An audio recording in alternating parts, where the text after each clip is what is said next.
जादुई क्रेयॉन। छोटे से पहाड़ी गांव नीलकुंड में एक नन्हा लड़का रहता था, आरव।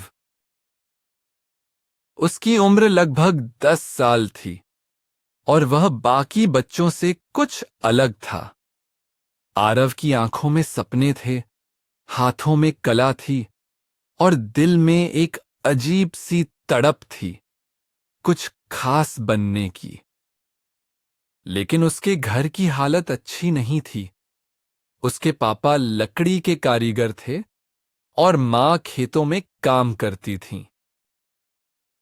घर में ज्यादा चीजें नहीं थीं, पर आरव के पास एक पुराना स्केचबुक और 3 अधूरी रंगों की क्रेयॉन बची हुई थीं।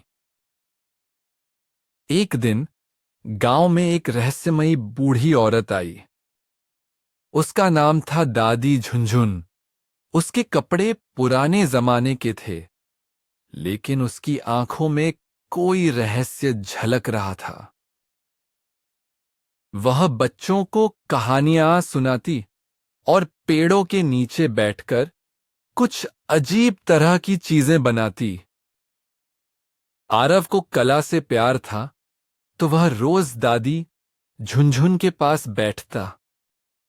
एक दिन दादी ने उसकी ड्राइंग देखी, एक पेड़ जिसमें चिड़ियां मुस्कुरा रही थीं। तू तो कमाल का कलाकार है। दादी ने कहा। परिणाम क्रेयन से तुझे क्या मिलेगा? आरव ने सिर झुका लिया। उसमें एक अकेली क्रेयॉन थी, चमकदार, इंद्रधनुषी और थोड़ी गर्म। ये लो, ये जादुई क्रेयन है। जो भी तुम इससे बनाओगे वो सच हो जाएगा, लेकिन याद रखो, इसका इस्तेमाल हमेशा भलाई के लिए करना। आरव की आंखें चमक उठीं। घर पहुंचते ही आरव ने स्केचबुक खोली और एक सेब बनाया। उसने रंग भरते ही देखा, पन्ने से एक असली लाल लाल सेब उभर आया। अगले दिन स्कूल जाते वक्त आरव ने देखा कि कुछ गरीब बच्चे बिना चप्पल के खेल रहे थे। उसके मन में ख्याल आया। घर जाकर उसने चप्पलें, खिलौने और टॉफियां बनाई और वो सब हकीकत में बदल गए। बच्चों की मुस्कानें देखकर आरव का दिल खुश हो गया। एक शाम मां दुखी थीं। आज बाजार से कुछ नहीं मिल पाया। उन्होंने कहा। आरव ने तुरंत एक टोकरी में सब्जियां बनाई, टमाटर, आलू, भिंडी। जब वह टोकरी मां को दी, उन्होंने हैरानी से पूछा, ये कहाँ से आई? एक दोस्त ने दी। आरव ने मुस्कुराते हुए कहा। अब आरव रोज कुछ नया बनाता, पेड़, किताबें, पंखे, मिठाइयां। एक दिन उसके मन में ख्याल आया, अगर मैं एक महंगी कार बना दूं तो?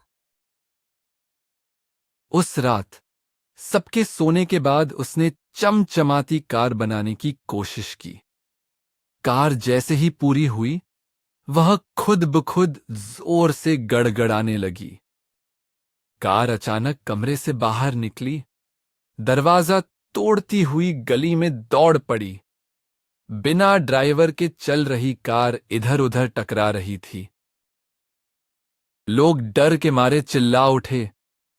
पापा और मां घबरा गए। दादी झुनझुन ने सख्ती से कहा, मैंने कहा था, इसका गलत इस्तेमाल मत करना। आरव ने रोते हुए दादी से माफी मांगी। मैंने सिर्फ देखना चाहा था कि मैं क्या बना सकता हूँ। दादी ने सिर सहलाया। हर ताकत जिम्मेदारी चाहती है। तुम्हें अब इसे ठीक करना होगा। आरव ने क्रेयॉन उठाया और एक जादुई जाल बनाया। वह जाल उड़कर गया और कार को रोक लाया। उस दिन के बाद आरव ने क्रेयॉन का इस्तेमाल सिर्फ भलाई के लिए किया। अब वह समझ चुका था, जादू से ज्यादा जरूरी है उसका सही उपयोग। आरव ने क्रेयॉन को अपनी किताब के बीच संभाल कर रख दिया। अब वह सिर्फ तभी इस्तेमाल होगा जब जरूरत सबसे सच्ची होगी। तो बच्चों, दादी ने कहानी खत्म की। अगर तुम्हें कभी जादू की ताकत मिले तो याद रखना, सही इरादे ही असली जादू हैं। अगर आपको हमारी ये कहानी पसंद आई हो तो हमें लाइक, शेयर और सब्सक्राइब करें